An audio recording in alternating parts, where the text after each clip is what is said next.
So hello guys, welcome back to my channel. आज हम आपको सुनाएंगे भगवान जगन्नाथ की लीलाएं। एक समय रघुदास नाम के भगवान रामचंद्र के एक महान भक्त थे। वह पुरी में अन्नाथ मंदिर के सिंह द्वार के पास एक बड़ी छतरी के नीचे रहते थे। एक बार जब वह भगवान जगन्नाथ के दर्शन करने गए तो उन्हें जगन्नाथ की वेदी पर राम, लक्ष्मण और सीता को देखा। उस दिन से उन्हें विश्वास हो गया कि भगवान जगन्नाथ भगवान रामचंद्र से भिन्न नहीं है। रघु ने भगवान जगन्नाथ के प्रति मैत्रीपूर्ण प्रेम सख्य रस विकसित किया।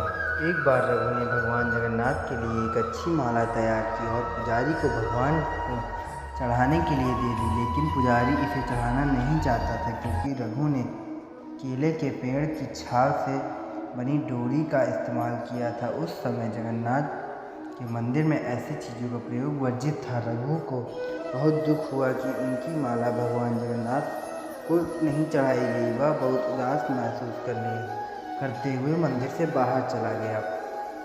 बाद में दिन में पुजारी शाम की आरती समाप्त कर रहा था। भगवान के शयन करने से पहले पुजारी उन्हें एक विशेष पोशाक पहनते हैं जिसे बड़ा श्रृंगार वेश कहा जाता है। भगवान को श्रृंगारित करने के बाद पुजारी ने उनके शरीर को फूलों से सजाना शुरू कर दिया, लेकिन उसे आश्चर्य हुआ कि उसने जो भी किया भगवान के शरीर पर एक भी फूल नहीं बचा। भगवान किसी भी फूल को स्वीकार नहीं करेंगे। सभी पुजारी यह सोचकर बहुत चिंतित हो गए थे।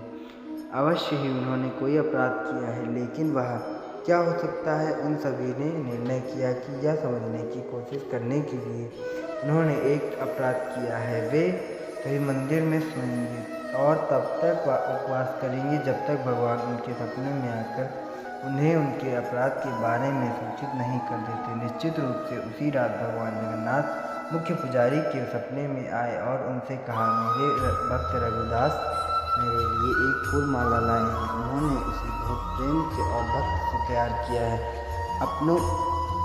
अपने डोरे की बाहरी विशेषता देखी और उसे माला मुझे देने से मना कर दिया। आप देख नहीं सकते कि उसने कितनी अच्छी माला तैयार की है। उन्होंने इसे प्रेम और भक्ति से पिरोया है। अब मेरा भक्त मेरी सेवा से वंचित होकर माला सामने रखकर अपने घर में पड़ा हुआ है। उसने कुछ भी नहीं खाया है और लगातार रो रहा है। वह अभी तक सोया नहीं है। जब तक मेरे भक्त की इच्छा पूरी नहीं हो जाती, मैं आपसे कोई माला कैसे स्वीकार कर चैन से सो सकता हूँ। तुरंत प्रधान पुजारी जग गया और उसने अन्य पुजारी को सारी बात बताई।